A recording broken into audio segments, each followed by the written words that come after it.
Kalau seniman nggak subjektif, jangan jadi seniman, jadi pegawai negeri.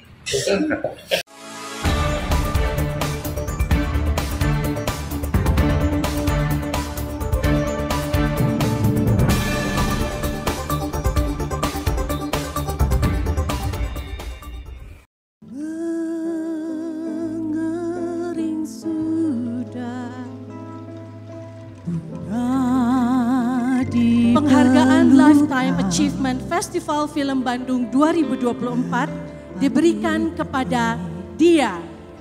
Dia salah seorang tokoh legendaris film Indonesia, Eros Djarot.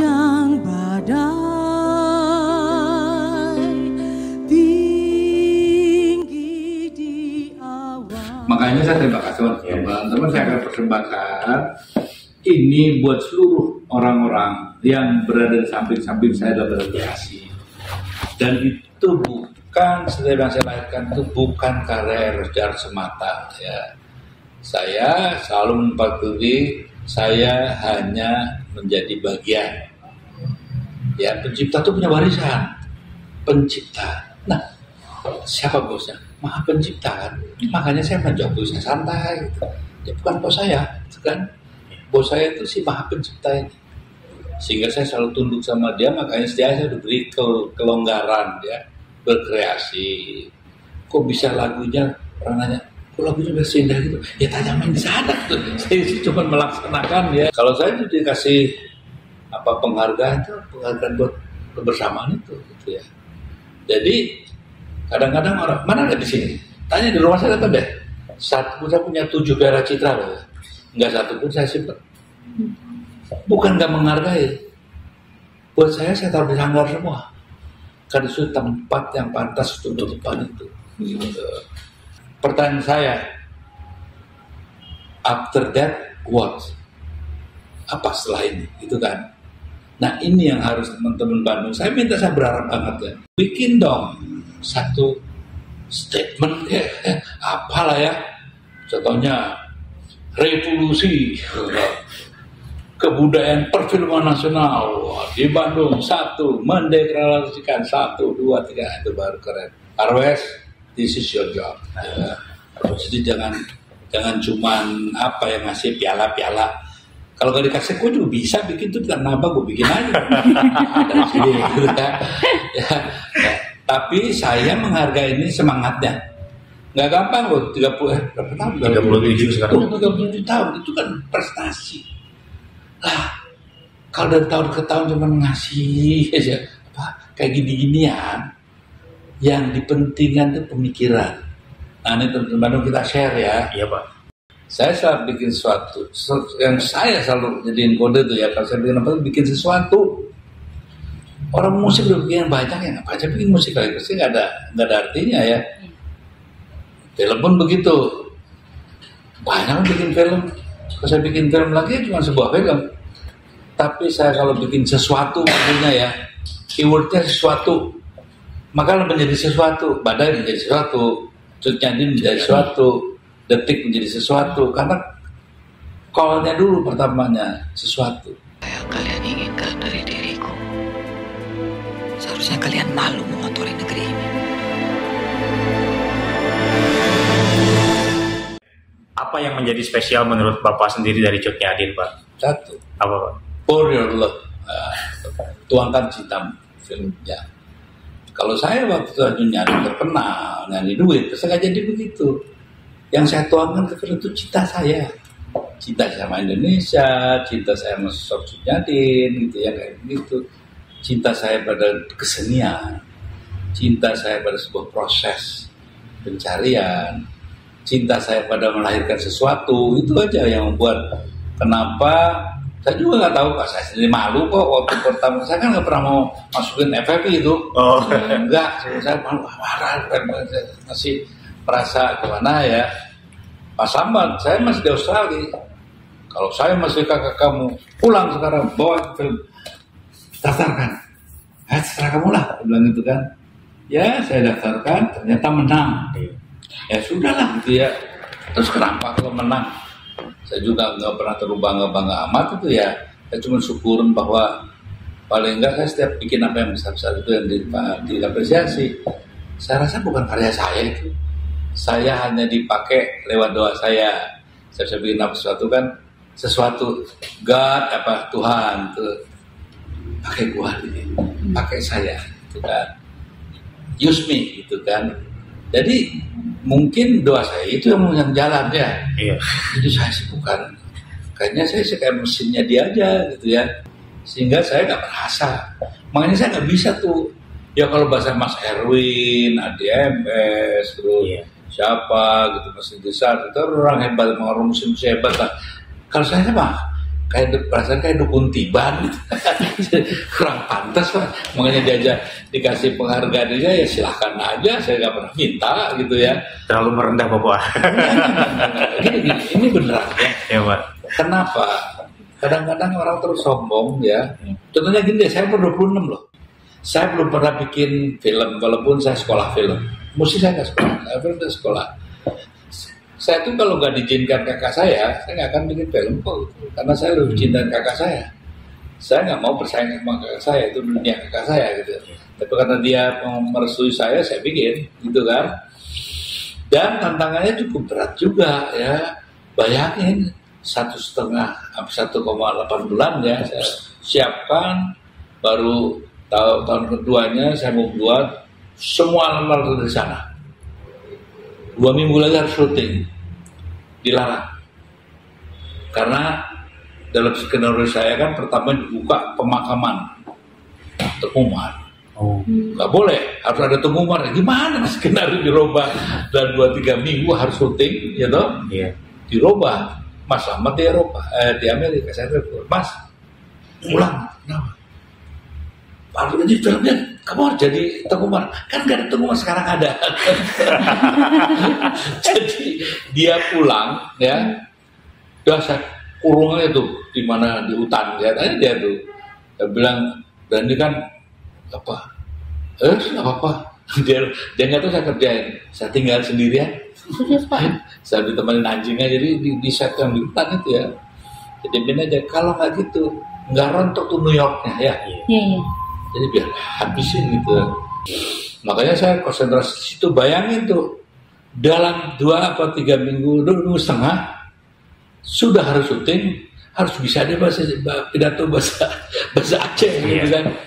Punca buatnya, Didik. Ngan peraya anak-anak ketanya. Nebaca kayak perang sabela. Pertanyaan saya, kenapa bisa? Mau sombong saya? Gak mungkin. Sebelum syuting saya suruh doa semuanya gitu ya. Jadi kalau umpamanya wah tuh bicara, saya takut. Kenapa? Nanti yang di atas bilang benar nih, gue gak kasih lagi yang hapus. Gak ada gitu. Jadi saya bilang ini karya bersama.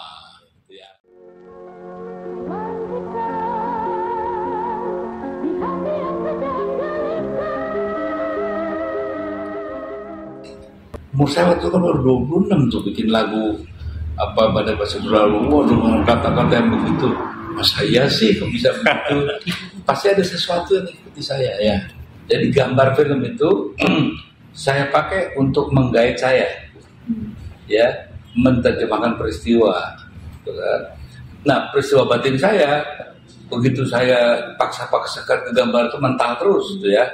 Jadi saya harus menciptakan sendiri ruang, ya, di mana saya kembangkan sehingga secara yang empiris saya alamin gitu ya. Contohnya waktu itu kan saya belum nikah gitu kan, masih mana gitu kan. Jadi perasaan cinta itu luar biasa liarnya ya. Waktu saya masukkan ke dalam film itu, saya tangkap, saya lupakan ceritanya. Ya saya katakan apa sih rasanya gitu ya. Jadi saya mencebahkan rasanya dalam film itu. Makanya sering pernah ribut sama Teguh. Pertama Krisya nggak di dalam film kan bukan Krisya ya. Iya, Brody ya. Brody. Ya apaan nih suaranya kayak baju gitu. Dok, dia bilang, oh ini suara masa depan, loh ini keren ini. Oh enggak diganti. Oke. Begitu Berlian mau diganti, ya udah kalau saya mundur. Gitu. Kompromi, udah ini Berlian itu dipakai. Jadi apa sih? Kan ada, saya takut kalau umpamanya lagu yang saya ciptakan hanya terpaku pada filmnya, gambarnya gitu ya, kan tidak merangsang saya gitu ya. Tapi pada saat saya masuk ke wilayah lebih kepada satu ruang imajiner gitu ya, kok kayaknya lebih kena. Saya ikutin aja ceritanya maunya apa sih gitu ya, sehingga ada cara penyampaian saya adjust ya dengan apa-apa yang saya tangkap peristiwa-peristiwa pribadi saya gitu ya dalam dunia-dunia yang namanya keindahan ya, cinta itu gitu ya. Nah, itu yang saya rekam, yang saya jadikan latar belakang untuk paling nggak memberikan lebih mengangkat dramatik filmnya itu ya. Jadi kan fungsi musik juga antara lain salah satu itu ya. Jadi kayak ada dramaturginya sudah ada gitu ya. Tapi kok kurang ya. Saya perkuat tadi ya. Supaya apa yang dibuat letterku itu lebih bisa menyatu gitu ya. Tapi kalau waktu itu saya terlalu setia pada gambarnya, ya saya susah juga. Ada orang pacar kayak kodok-kodok, bingung juga saya dengar. Yang rusak-rusak itu saya nggak mau rekam. Saya bayangkan peristiwa yang lain yang penting ya itu kira gitu.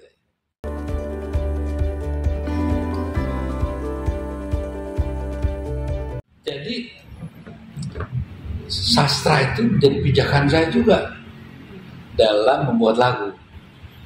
Nah sekarang saya jarang lihat orang musisi itu kalau ada pameran lukisan, jarang lihat ya. Pokoknya ada buku nggak, jarang tuh orang musisi yang saya lihat itu ya. Karena dianggap bukan dunianya. Waktu pernah Faris waktu itu gue bilang, kok gue buntu ya gimana. Tinggalin piano lah. Saya tinggal di Umar tuh. Lu pergi ke pasar sono. Ke pasar apa ini? Nggak sana, lu tanya.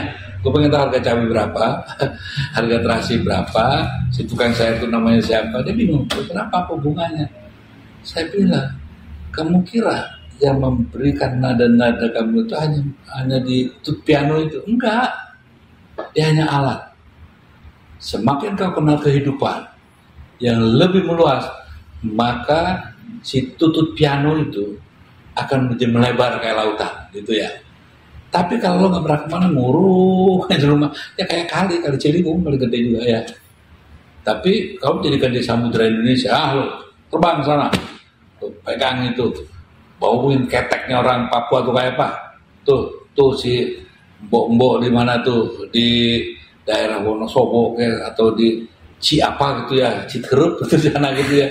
Tanya itu gimana kalau dia ingusan gitu, kalau dia gimana sarungnya nggak pernah cuci sampai 3 hari gitu, rasain baunya itu apa.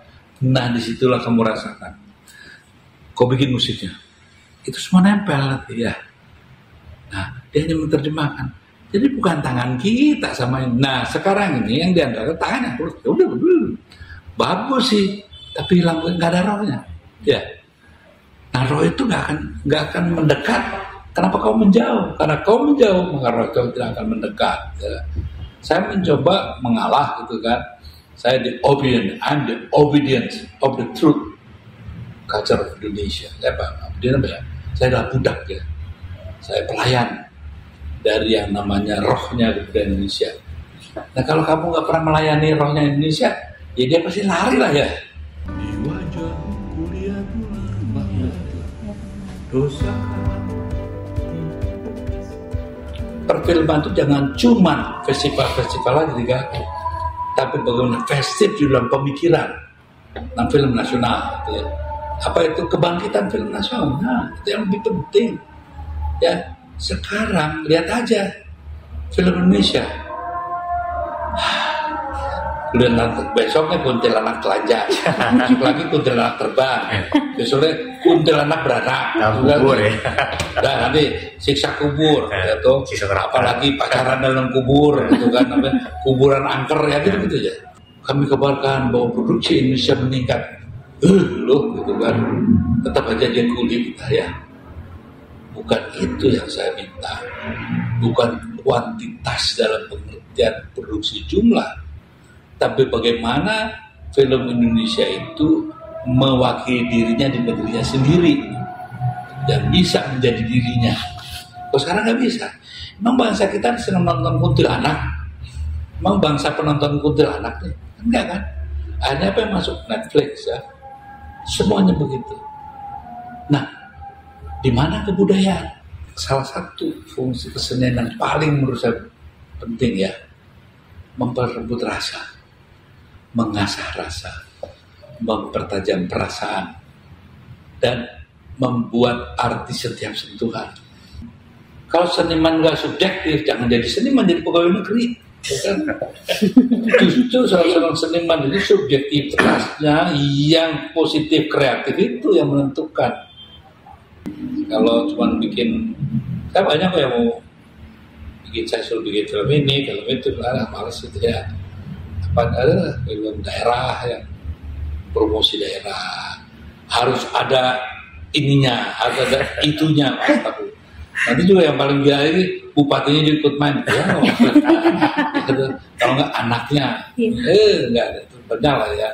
Kalau nggak ada produser, udah Mas Eros, apa aja. Kalau ngomong apa aja itu paling gampang begitu, dan benerannya hilang juga duitnya, malas gitu kan. Nah, kembali kepada FFP, saya coba berharap nih, tolonglah FFP Bandung, kalian sudah menunjukkan loyalitas pada dunia perfilman itu luar biasa. Tidak mudah dan utuh loh masih loh ya, FFP Bandung 37 tahun, nggak sembarangan itu ya. Hampir sama lahirnya after lagu-lagu badai lahir, ya kan? Beberapa tahun kemudian lahir. Nah, ini kan harus kita pelihara sama-sama. Nah, ini saya kata nih, ini satu hal yang apa ya, harus ada preserve nih ya. Karena ini barang langka udah. Punya konsistensi 30 tahun utuh loh ya. Hati-hatilah siapapun yang benang nanti, yang bupatinya, Kota Bandung, ayolah jadikan Bandung kebanggaan aku lagi gitu ya. Dulu tahun 70 Bandung itu salah satu kota dimana kalau kita bikin kresek, kita pikirin gimana anak Bandung. Karena saingan kita cuma itu sama Jogja ya. Nah, sebagai penutup saya minta pesan ya, coba back to your feet, apa tuh? Jadilah kembali kebijakan, jadi dirimu sebagai para kreator di Bandung. Jangan cuma toko jin, ya kan? Toko besar yang namanya kreativitas budaya, ya, seni budaya. Mudah-mudahan itu menjadi pusatnya Bandung, termasuk kepada Adizon ya. Bantu itu Bandung kita jadikan satu kota yang mengembangkan kreativitas ya. Ada apa, Paris Van Java juga ada di sana ya. Tapi juga jangan cuma sekarang itu toko-toko semua tuh. Nggak jelas itu ya. Jadi nggak ada nuansa ya. Saya ingin ke Bandung, indah toko-tokonya, bagus semuanya, tapi yang nanya mojang periangannya itu jangan hilang ya. Yang namanya apa, calungnya juga jangan hilang, terus Cianjurnya juga jangan hilang. Jangan semuanya kayak anak Parisian aja sama New Yorker gitu kan, saya menjadikan. Nah itulah, jadi tolonglah teman-teman, saya terima kasih sama Bapak penghargaan ini, tapi saya akan lebih bahagia kalau apa yang saya katakan ini dilakukan, itu hadiah terbesar buat saya. Kira-kira gitu deh.